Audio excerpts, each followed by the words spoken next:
Well, we finally had a down year for our low-risk 2872 portfolio, down about 0.5%. Are you losing sleep? Of course not. And so we have now gone 24 years without a one-year drop of even 1%. Yet the annuity salesmen out there continue to peddle their straw man argument of looking at 100% stocks by comparing high-risk investing to low-risk investing over short time periods. These are two opposite sides of the risk-return spectrum. They're being intellectually dishonest when they start talking about stock market risk. If you're a low-risk profile investor, then you select a low-risk allocation ratio. This is elementary.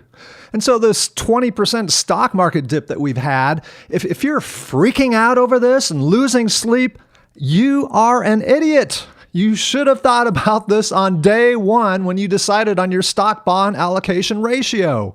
And right about now, you should be rebalancing. You should be moving some of your bond money into your stock money to take advantage of the sale.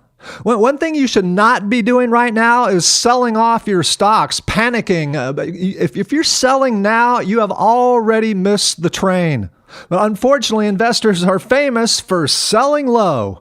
But that's exactly what annuity salesmen are trying to get you to do right now. The last thing you want to do is let your emotions get in the way of being a disciplined investor. Always mechanically rebalance and maintain your predetermined allocation ratio because the markets are irrational and unpredictable.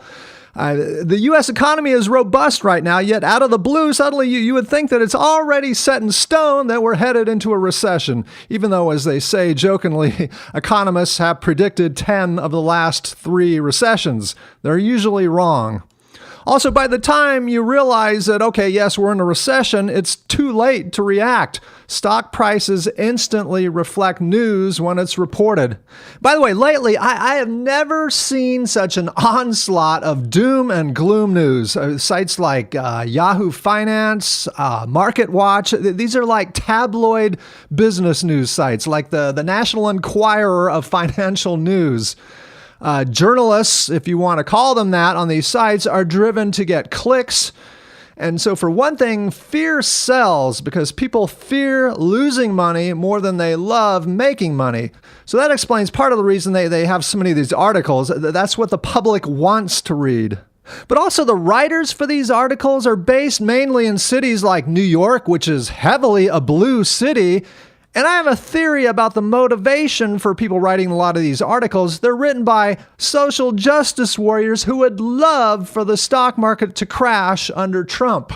I was watching the CBS Evening News, and they were actually blaming Trump tweeting as a cause or possible cause of that 650-point drop we had back on the day before Christmas.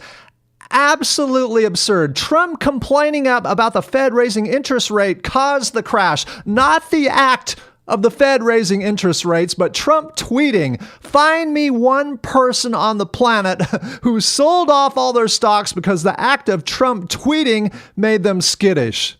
Then we have this tabloid business site, Market Watch, and this one guy in particular, Mark DeCamber. Sure enough, based in New York City. So whenever I see a doom and gloom headline on the site, more often than not, I'll click it, and sure enough, it's this guy, Mark DeCamber again.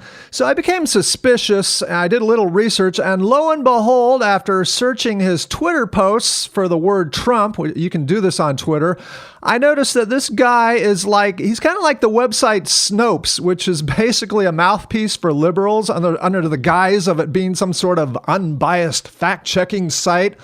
They spend the vast majority of their time fact-checking conservatives.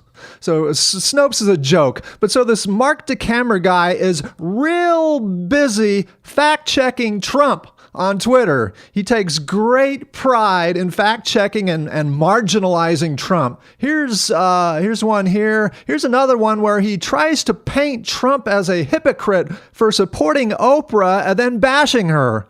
Well, why not make a post about people who once had great things to say about Trump and then flip-flopped as soon as Trump put an R next to his name and then ran for president? Why not talk about how Oprah once had Trump on her show? Because he clearly doesn't like Trump. Here's a petty attack on Trump taking water breaks. Here's a post where he felt the need to marginalize Ivanka Trump. But here's the clincher. James Comey, the deep state snake. Comey's riveting account of being alone with Trump. Do you need any further confirmation that this guy does not like Trump? But so my point is that these are the people who are writing these doom and gloom articles. They're liberals based in blue cities. So you might want to take these doom and gloom articles about the stock market with a grain of salt. The authors are politically biased. They want the stock market to crash under Trump. But one of the few authors I trust on Market Watch is Mark Holbert.